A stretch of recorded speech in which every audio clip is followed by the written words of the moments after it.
ನಮಸ್ಕಾರ ಫ್ರೆಂಡ್ಸ್, ನಾನು ಜೆನಿ ಮಾತಾಡ್ತಾ ಇದ್ದೀನಿ. ಸೊ ಈ ಒಂದು ವಿಡಿಯೋದಲ್ಲಿ ಬಂದು ನಾವು ಒಂದು ಹೇಳಬೇಕಂದ್ರೆ ಕ್ರೂರವಾಗಿರೋ ಒಂದು ವ್ಯಕ್ತಿ ಅಂತಾನೆ ಹೇಳ್ಬೋದು. ಅವರೇ ಹಿಟ್ಲರ್. ಸೊ ಹಿಟ್ಲರ್ ಏನು ನಾವೇನಾದ್ರು ಮಾಡ್ಬೇಕಂದ್ರೂ ಹೇಳ್ತೀವಿ ಹಿಟ್ಲರ್ ತರ ಹಾಡ್ತಾ ಇದೆಯಾ ಅಂತ ಹೇಳ್ಬಿಟ್ಟು. ಬಟ್ ಹಿಟ್ಲರ್ ನಿಜಕ್ಕೂ ಯಾವ ತರ ಒಂದು ವ್ಯಕ್ತಿ ಅಂತ ಈ ಒಂದು ವಿಡಿಯೋದಲ್ಲಿ ನಾವು ನೋಡೋಣ. ಸೊ ಹಿಟ್ಲರ್ ಅವರ ಪೂರ್ತಿ ಹೆಸರು ಏನು ಅಂತ ನೋಡ್ಬೇಕಂದ್ರೆ ಅಡಾಲ್ಫ್ ಹಿಟ್ಲರ್ ಅಂತ ಹೇಳ್ಬಿಟ್ಟು. ಇವರ ಒಂದು ಹುಟ್ಟಿರುವ ದಿನಾಂಕ 20 ಏಪ್ರಿಲ್ 1889. ಸೊ ಹುಟ್ಟಿರುವ ಸ್ಥಳ ಇಲ್ಲಿ ಅಂತ ನೋಡ್ಬೇಕಂದ್ರೆ ಆಸ್ಟ್ರೇಲಿಯಾ. ಸೊ ಈ ಒಂದು ಜಾಗದಲ್ಲಿ ಹುಟ್ಟಿದ್ರು.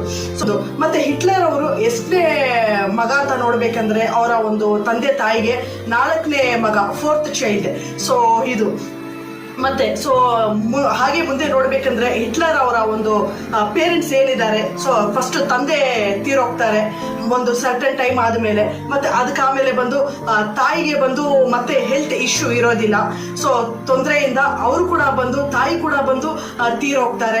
ಸೊ ಇದು ಆದ್ಮೇಲೆ ಬಂದು ಹಿಟ್ಲರ್ ಅವರು ತುಂಬಾ ಒಂದು ಬಡ ಕುಟುಂಬದಲ್ಲಿ ಇರೋ ಒಂದು ವ್ಯಕ್ತಿನೇ. ಸೊ ತಾಯಿ ತಂದೆ ಇಬ್ರು ತೀರೋಗ್ತಾರೆ. ಆಮೇಲೆ ಬಂದು ಹಿಟ್ಲರು ಅನಾಥ ತರ ಇರ್ತಾರೆ. ಸೊ ಇದನ್ನ ಏನ್ ಮಾಡ್ತಾರೆ ಅಂದ್ರೆ ಕೆಲಸ ಮಾಡ್ಬೇಕು ಅಂತ ಹೇಳ್ಬಿಟ್ಟು ಒಂದು ಪೋಸ್ಟರ್ನ ಬಂದು ಸ್ಟಿಕ್ ಮಾಡೋದು, ಪೋಸ್ಟರ್ನ ಅಂಟಿಸ್ತಾರಲ್ಲ, ಸೊ ಆ ಒಂದು ಕೆಲಸಕ್ಕೆ ಸೇರಿದ್ರು ಹಿಟ್ಲರ್ ಅವರು ಅವಾಗ. ಸೊ ಅದಾದ್ಮೇಲೆ ಬಂದು ನೆಕ್ಸ್ಟ್ ನೋಡ್ಬೇಕಂದ್ರೆ ಅವರು ಹಾರ್ಟ್ ಚೆನ್ನಾಗಿ ಮಾಡ್ತಾರೆ. ಸೊ ಅದನ್ನ ಬೇಸ್ ಮಾಡಿ ಏನ್ ಮಾಡಿದ್ರು ಅಂದ್ರೆ academy of fine heart. So ಇದಕ್ಕೆ ಬಂದು ಕೆಲ್ಸಕ್ಕೆ ಕೂಡ ಬಂದು ಅವರು ಅಪ್ಲೈ ಮಾಡಿದ್ರು. ಸೊ ಬಟ್ ಆದ್ರೂ ಕೂಡ ಬಂದು 2 ಸರ್ತಿ ಅವರು ರಿಜೆಕ್ಟ್ ಆಗಿದ್ದಾರೆ. ಆ ಒಂದು ಆರ್ಟ್ ಆ ಒಂದು ಫೀಲ್ಡ್ ಅಲ್ಲಿ ರಿಜೆಕ್ಟ್ ಆದ್ರು.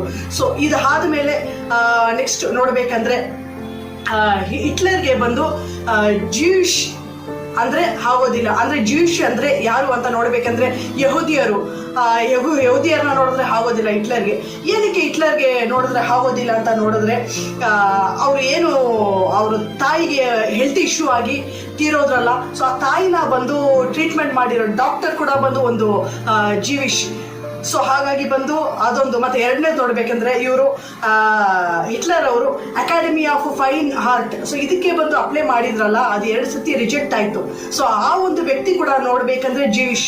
ಎಲ್ಲರೂ ಯಹೂದಿಯರು. ಸೊ ಯಹೂದಿಯರ್ ಅಂದ್ರೆ ಹಿಟ್ಲರ್ಗೆ ಆಗೋದಿಲ್ಲ. ಸೊ ಇದು ಒಂದು ಕಾನ್ಸೆಪ್ಟ್ ಹಿಟ್ಲರ್ ಅವ್ರದ್ದು. ಸೊ ಇದನ್ನ ಬಿಟ್ಟು ನೆಕ್ಸ್ಟ್ ಏನ್ ಮಾಡ್ಬೇಕು ಅಂತ ನೋಡ್ಬೇಕಾದ್ರೆ ಹಿಟ್ಲರ್ ಅವರು ಇದನ್ನೆಲ್ಲ ಬಿಟ್ಬಿಟ್ಟು ಹಿಟ್ಲರ್ ಬಂದು ಜರ್ಮನ್ ಅಲ್ಲಿ ಸೈನಿಕನಾಗಿ ಆದ್ರು. ಹಿಟ್ಲರ್ ಅವರು ಜರ್ಮನ್ ಸೈನಿಕ. ಸೊ ಇದು ಆದ್ಮೇಲೆ ಬಂದು ಅಲ್ಲಿ ಏನ್ ಮಾಡಿದ್ರು ಅಂತ ನೋಡ್ಬೇಕಂದ್ರೆ ಫಸ್ಟ್ ವರ್ಲ್ಡ್ ವಾರ್. ಸೊ ಇದನ್ನ ಬಂದು ಇದರಲ್ಲಿ ಬಂದು ಜಾಯಿನ್ ಮಾಡಿದ್ರು. ಸೊ ಇದಾದ್ಮೇಲೆ ಆ ಒಂದು ಫಸ್ಟ್ ವರ್ಲ್ಡ್ ವಾರ್ ಅಲ್ಲಿ ಏನಾಯ್ತು ಅಂತ ನೋಡ್ಬೇಕಂದ್ರೆ ಹಿಟ್ಲರ್ ಅವ್ರಿಗೆ ಕಣ್ಣು ಬಂದು ಆ ಒಂದು ವರ್ಲ್ಡ್ ವಾರ್ ಅಲ್ಲಿ ಫಸ್ಟ್ ವರ್ಲ್ಡ್ ವಾರ್ ಅಲ್ಲಿ ಹಿಟ್ಲರ್ಗೆ ಕಣ್ಣು ಡ್ಯಾಮೇಜ್ ಆಯ್ತು. ಮತ್ತೆ ಮನುಷ್ಯರಿಲ್ಲದೆ ಕೂಡ ಬಂದು ಆಯ್ತು. ಸೊ ಇದಾದ್ಮೇಲೆ ಏನಾಯ್ತು ಅಂತ ನೋಡ್ಬೇಕಂದ್ರೆ ಆ ಒಂದು ವಾರ್ ಏನ್ ನಡೀತು, ಸೊ ಇದರಲ್ಲಿ ಬಂದು ಜರ್ಮನ್ ಪೂರ್ತಿ ಕುಸಿದು ಹೋಯ್ತು. ಯಾಕಂದ್ರೆ ಇವ್ರು ಬಂದು ಹಿಟ್ಲರ್ ಜರ್ಮನ್ ಸೈನಿಕನಾಗಿನೇ ಆಗಿದ್ದು. ಆ ಒಂದು ಫಸ್ಟ್ ವರ್ಲ್ಡ್ ವಾರ್ ಅಲ್ಲಿ ಜರ್ಮನ್ ಬಂದು ಪೂರ್ತಿ ಕುಸಿದೋಯ್ತು ಅಂತಾನೆ ಹೇಳ್ಬೋದು. ಸೊ ಈ ತರ ಆಯ್ತು. ಸೊ ಅದರಲ್ಲಿ ಕೂಡ ಬಂದು ಜರ್ಮನ್ ಗವರ್ಮೆಂಟ್ ಸೈನಿಕ ಆ ಒಂದು ಫೀಲ್ಡ್ ಏನ್ ಮಾಡಿದ್ರು ಅಂದ್ರೆ ಹಿಟ್ಲರ್ ಅವ್ರಿಗೆ ತುಂಬಾ ಚೆನ್ನಾಗಿ ಫಸ್ಟ್ ವರ್ಲ್ಡ್ ವಾರ್ ಅಲ್ಲಿ ತುಂಬಾ ಧೈರ್ಯವಾಗಿ ಅವರು ಸಾಧನೆ ಮಾಡಿದ್ರು ಅಂತ ಹೇಳ್ಬಿಟ್ಟು ಅವರು ಜರ್ಮನ್ ಸೈನಿಕ ಆ ಒಂದು ಫೀಲ್ಡ್ ಅಲ್ಲಿ ಇರೋರು ಬಂದು ಹಿಟ್ಲರ್ ಅವ್ರಿಗೆ ಫಸ್ಟ್ ವರ್ಲ್ಡ್ ವಾರ್ ಅಲ್ಲಿ ಒಂದು ಪ್ರಶಸ್ತಿ ಕೂಡ ಬಂದು ಕೊಟ್ರು. Iron cross first class award ಅಂತ ಹೇಳ್ಬಿಟ್ಟು ಇದನ್ನ ಹಿಟ್ಲರ್ಗೆ ಕೂಡ ಬಂದು ಕೊಟ್ರು. ಸೊ ಇದಾದ್ಮೇಲೆ ಬಂದು ಹಿಟ್ಲರ್ ಏನ್ ಭಾವಿಸಿದ್ರು ಅಂತ ನೋಡ್ಬೇಕಂದ್ರೆ ಇಷ್ಟೆಲ್ಲ ಬಂದು ಜರ್ಮನ್ ಕುಸಿದು ಹೋಗಿದ್ದಕ್ಕೆ ಈ ಫಸ್ಟ್ ವರ್ಲ್ಡ್ ವಾರ್ ಅಲ್ಲಿ ಕಾರಣ ಯಾರು ಅಂತ ನೋಡ್ಬೇಕಂದ್ರೆ ಈ ಜೂಯಿಷ್ ಪೀಪಲ್, ಯಹೂದಿಯರೇ ಅಂತ ಹೇಳ್ಬಿಟ್ಟು ಅವರು ಬಂದು ಭಾವಿಸಿದ್ರು.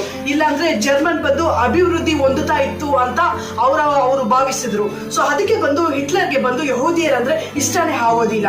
ಸೊ ಇದು ಮತ್ತೆ ಏನ್ ಮಾಡಿದ್ರು ಅಡಾಲ್ಫ್ ಹಿಟ್ಲರ್ ಅಂತ ನೋಡ್ಬೇಕಂದ್ರೆ 1939ರಲ್ಲಿ ಸೆಕೆಂಡ್ ವರ್ಲ್ಡ್ ವಾರ್ ನ ಶುರು ಮಾಡಿದ್ರು. ಯಾರು? ಹಿಟ್ಲರ್. ಸೊ ಇದು ಬಂದು ಪೋಲಾಂಡ್ ಮೇಲೆ ಯುದ್ಧ ಮಾಡೋದಕ್ಕೆ ಅಂತ ಹೇಳ್ಬಿಟ್ಟು ಸೆಕೆಂಡ್ ವರ್ಲ್ಡ್ ವಾರ್ ನ ಅಡಾಲ್ಫ್ ಹಿಟ್ಲರ್ ಅವರು ಶುರು ಮಾಡಿದ್ರು. ಸೊ ಇದನ್ನ ಮಾಡಬೇಕು ಅಂತ ಅಂದ್ರೆ ಇದ್ರಲ್ಲಿ ಕೆಲವೊಂದು ಪ್ರಯೋಗಗಳನ್ನ ಮಾಡಬೇಕಾಗಿತ್ತು ಸೈನಿಕದಲ್ಲಿ. ಸೊ ಅದು ಏನು ಅಂತ ನೋಡ್ಬೇಕಂದ್ರೆ, ಈ ಹಿಟ್ಲರ್ ಅವ್ರು ಏನ್ ಮಾಡಿದ್ರು ಅಂತ ನೋಡಿದ್ರೆ, ಯಹೂದಿಯರು ಇದಾರಲ್ಲ, ಸೊ ಯಹೂದಿಯರು ಮತ್ತೆ ಬೇರೆ ದೇಶದವರು, ಸೊ ಇವ್ರನ್ನ ಎಲ್ಲರೂ ಕೂಡ ಬಂದು ಒಂದು ಕ್ಯಾಂಪ್ ಮಾಡಿದ್ರು. ಸೊ ಕ್ಯಾಂಪ್ ಮಾಡಿ ಆ ಕ್ಯಾಂಪ್ ಒಳಗೆ ಈ ಒಂದು ಯಹೂದಿಯರ್ಗಳನ್ನ ತುಂಬಿಸಿದ್ರು. ಮತ್ತೆ ಬೇರೆ ದೇಶದಲ್ಲಿ ಯಾರಿದ್ದಾರೆ ಜಿವಿಷ್ ಪೀಪಲ್ಸ್ ಪ್ರತಿಯೊಬ್ಬರನ್ನ ಕೂಡ ಆ ಕ್ಯಾಂಪ್ ಅಲ್ಲಿ ತುಂಬಿಸಿದ್ರು. ಯಾರು? ಹಿಟ್ಲರ್ ಅವರು. ಸೊ ಈ ಕ್ಯಾಂಪ್ ಒಂದು ಮಾಡಿದ್ರು. ಕ್ಯಾಂಪ್ನ ಮಾಡಿಬಿಟ್ಟು ಅಲ್ಲಿ ಯಾರೆಲ್ಲ ಬಂದು ಬರೋದಿಲ್ಲ ಅಂತಾರೋ ಅವ್ರೆಲ್ಲರನ್ನು ಕೂಡ ಬಂದು ಬಲವಂತವಾಗಿ ಟಾರ್ಚರ್ ಮಾಡ್ತಾ ಇದ್ರು ಈ ಹಿಟ್ಲರ್. ಆ ಒಂದು ಕ್ಯಾಂಪ್ ಮಾಡಿ ಆ ಕ್ಯಾಂಪಲ್ಲಿ ಇರೋರು ಎಲ್ಲರೂ ಕೂಡ ಬಂದು ಜಿವಿಷ್ ಯಹೂದಿಯರು ಇದ್ದಿದ್ದು, ಬೇರೆ ದೇಶದವರು ಇದ್ದಿದ್ದು, ಜರ್ಮನ್ ಇರೋರು ಯಾರು ಕೂಡ ಆ ಕ್ಯಾಂಪಲ್ಲಿ ಇದ್ದಿರ್ಲಿಲ್ಲ. ಸೊ ಈ ತರ ಮಾಡಿದ್ರು. ಸೊ ಇದಕ್ಕೆ ಬಂದು ಈಗ ಸೆಕೆಂಡ್ ವರ್ಲ್ಡ್ ವಾರ್ಗೆ ಬಂದಿವಾಗ ಎಲ್ಲ ಪ್ರಯೋಗಗಳು ಮಾಡಬೇಕು. ಸೊ ಈ ಪ್ರಯೋಗನ ಯಾರ ಮೇಲೆ ಮಾಡೋದು ಅಂತ ನೋಡ್ಬೇಕು ಅಂದ್ರೆ, ಆ ಒಂದು ಯಾರು ಯಹೂದಿಯರುಗಳನ್ನ ಗೋಸ್ಕರ ಕ್ಯಾಂಪ್ನ ಮಾಡಿದ್ರಲ್ಲ, ಸೊ ಸುಮಾರು ಆ ಯಹೂದಿಯರ ಕ್ಯಾಂಪಲ್ಲಿ ಎಷ್ಟು ಜನ ಇದ್ರು ಅಂತ ನೋಡ್ಬೇಕಂದ್ರೆ ಸುಮಾರು 6 ಲಕ್ಷ ಜನರು ಆ ಒಂದು ಕ್ಯಾಂಪಲ್ಲಿ ಇದ್ರು.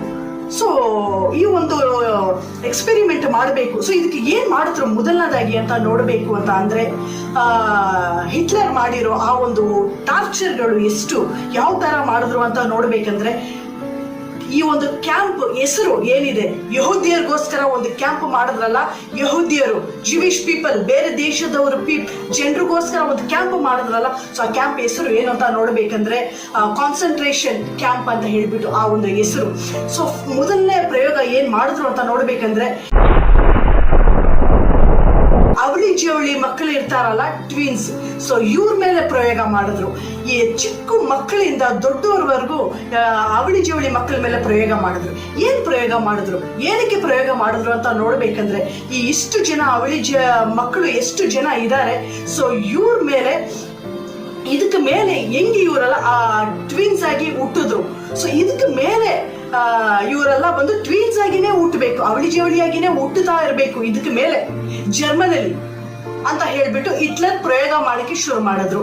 ಏನಕ್ಕೆ ಈ ಒಂದು ಪ್ರಯೋಗ ಮಾಡಬೇಕು ಅಂತ ನೋಡ್ಬೇಕಂದ್ರೆ, ಜರ್ಮನ್ ಜನಸಂಖ್ಯೆ ಅಧಿಕ ಆಗ್ಬೇಕು, ಅದಕ್ಕೋಸ್ಕರ ಬಂದು ಈ ಒಂದು ಎಕ್ಸ್ಪೆರಿಮೆಂಟ್ನ ಬೇರೆ ದೇಶದವರು ಅಂದ್ರೆ ಯಹೂದಿಯರ ಮೇಲೆ ಪ್ರಯೋಗ ಮಾಡಿದ್ರು.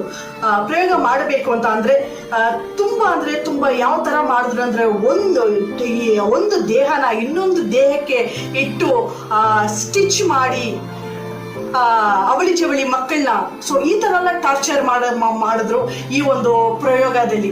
ಸೊ ಈ ಪ್ರಯೋಗದಲ್ಲಿ ಒಟ್ಟು ಎಷ್ಟು ಜನರನ್ನ ಸೆಲೆಕ್ಟ್ ಮಾಡಿದ್ರು ಅವಳಿ ಜವಳಿ ಮಕ್ಕಳನ್ನ ಅಂತ ನೋಡ್ಬೇಕಂದ್ರೆ 1000 ಜನರನ್ನ ಸೆಲೆಕ್ಟ್ ಮಾಡಿದ್ರು. ಆದ್ರೆ ಇದರಲ್ಲಿ 800 ಜನ ಸತ್ತೋದ್ರು. ಆ ಪ್ರಯೋಗದಲ್ಲಿ ಬರೀ 200 ಜನ ಅವಳಿ ಜವಳಿ ಮಾತ್ರನೇ ಉಳ್ಕೊಂಡ್ರು. 800 ಜನನ ಸಾಯಿಸ್ಬಿಟ್ರು, ಪ್ರಯೋಗ ಮಾಡ್ತೀನಿ ಅನ್ನೋ ಒಂದು ಹೆಸರಲ್ಲಿ ಸಾಯಿಸ್ಬಿಟ್ರು. ಸೊ ಇದು ಒಂದು ಕಾನ್ಸೆಪ್ಟ್.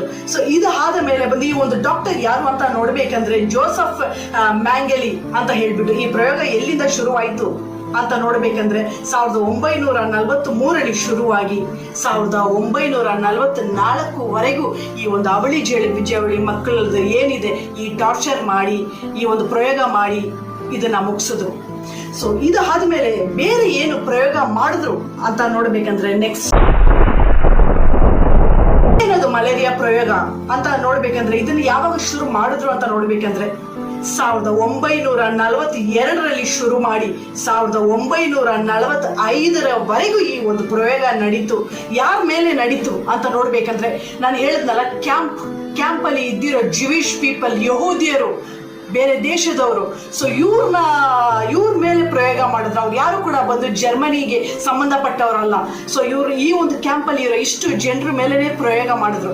ಮಲೇರಿಯಾ ಪ್ರಯೋಗ ಏನದು ಮಲೇರಿಯಾ ಅಂತ ನೋಡ್ಬೇಕಂದ್ರೆ, ಸೊಳ್ಳೆ ಕಚ್ಚಿದ್ರೆ ಮಲೇರಿಯಾ ಬರುತ್ತಲ್ಲ, ಸೊ ಆ ಟೈಮಲ್ಲಿ ಅಲ್ಲಿ ಇರೋ ಕ್ಯಾಂಪಲ್ಲಿ ಇರೋರಿಗೆ ಯಾರಿಗೂ ಮಲೇರಿಯಾ ಇಲ್ಲ, ಆರೋಗ್ಯವಾಗಿನೇ ಇದ್ರು. ಆದ್ರೆ ಅಂತ ಜನರನ್ನ ಕರ್ಕೊಂಡು ಬಂದ್ಬಿಟ್ಟು ಅವ್ರಿಗೆ ಸೊಳ್ಳೆನ ಕಚ್ಚಿಸಿ ಅವ್ರಿಗೆ ಮಲೇರಿಯಾನ ಬರೆಸಿ, ಸೊ ಅಂತವರು ಆಮೇಲೆ ಮೆಡಿಸನ್ ನ ಕೊಟ್ಟು ಅವ್ರ ಮೇಲೆ ಪ್ರಯೋಗ ಮಾಡಿದ್ರು.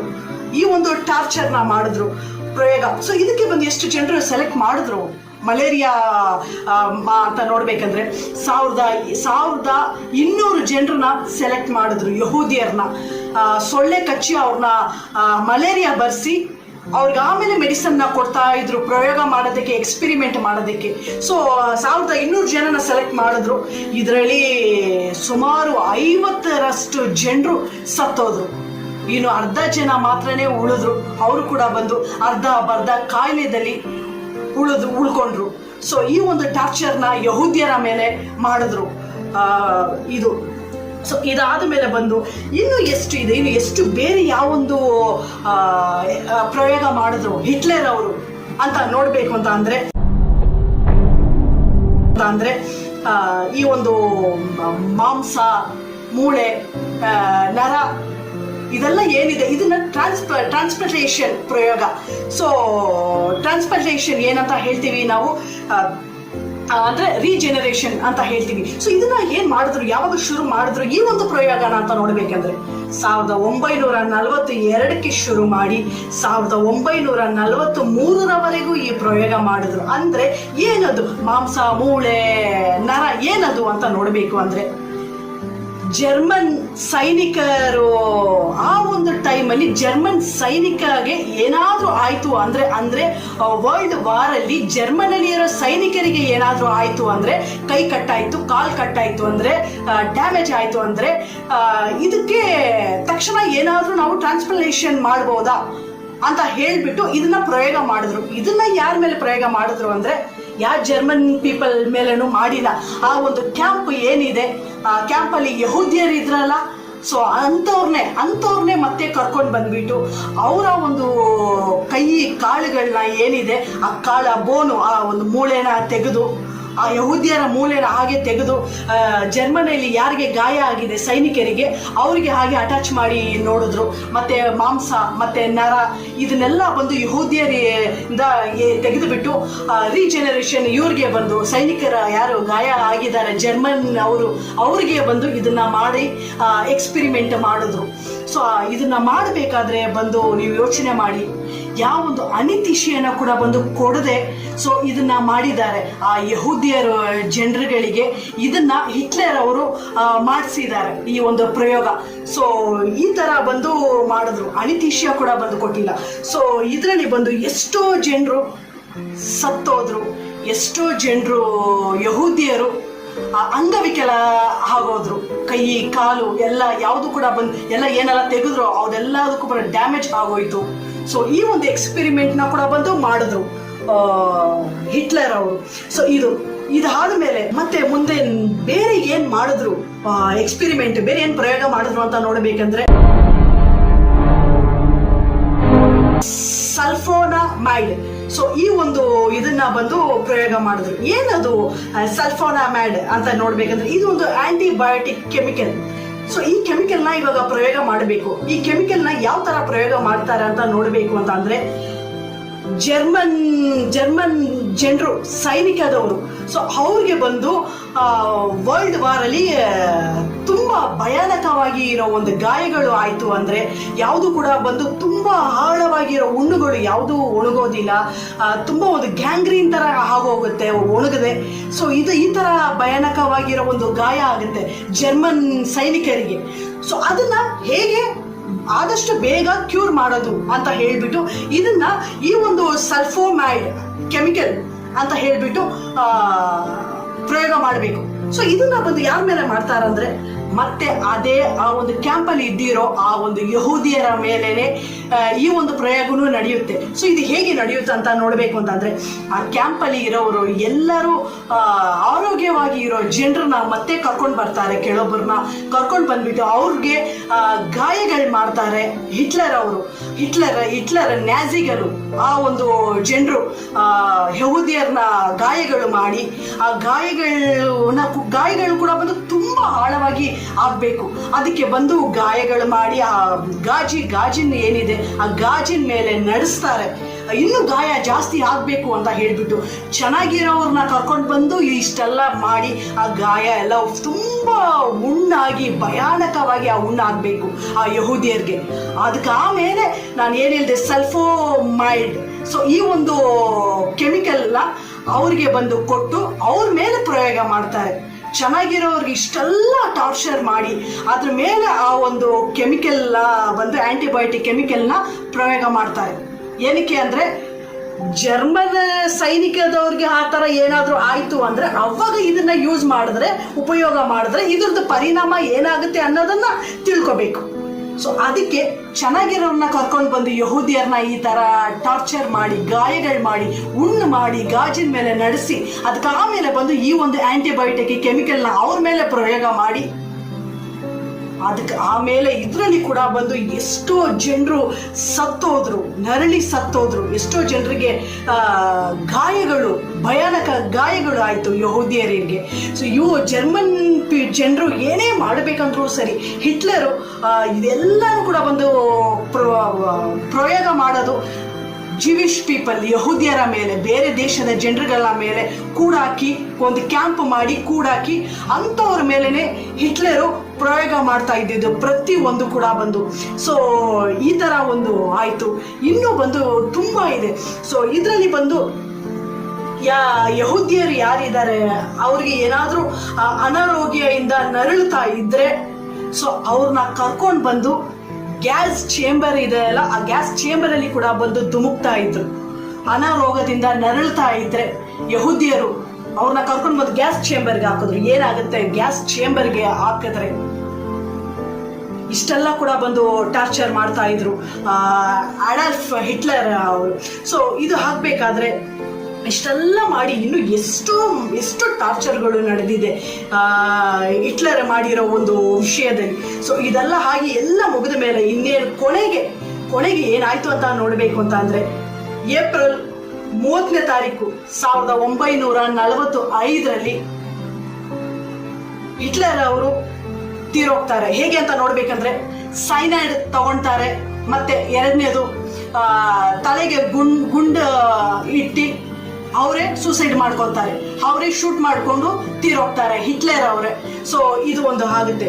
ಸೊ ಇದೆಲ್ಲ ಆದ್ಮೇಲೆ ಈ ಅಡಾಲ್ಫ್ ಹಿಟ್ಲರ್ ಬಗ್ಗೆ ಹೇಳಬೇಕಂದ್ರೆ ತುಂಬಾ ಇದೆ ಹೇಳೋದಕ್ಕೆ. ಅಷ್ಟು ಕ್ರೂರವಾಗಿರೋ ವ್ಯಕ್ತಿ ಅಂತಾನೆ ನಾವು ಹೇಳಬೇಕು ಈ ಅಡಾಲ್ಫ್ ಹಿಟ್ಲರ್ನ. ಅಷ್ಟು ಕೋಟಿ ಜನರನ್ನ ಕೂಡ ಬಂದು ಸಾಯಿಸಿದ್ದಾರೆ ಈ ಹಿಟ್ಲರ್ ಅಂತಾನೆ ನಾವು ಹೇಳ್ಬೋದು ಈ ವ್ಯಕ್ತಿನ. ಸೊ ಇಲ್ಲಿಗೆ ನಾನು ಈ ಒಂದು ವಿಡಿಯೋನ ಮುಗಿಸ್ತಾ ಇದ್ದೀನಿ ಫ್ರೆಂಡ್ಸ್. ಮತ್ತೆ ನೆಕ್ಸ್ಟ್ ಮೀಟ್ ಮಾಡೋಣ. Thank you so much. ನಾನು ಜೆನಿ. ಬಾಯ್.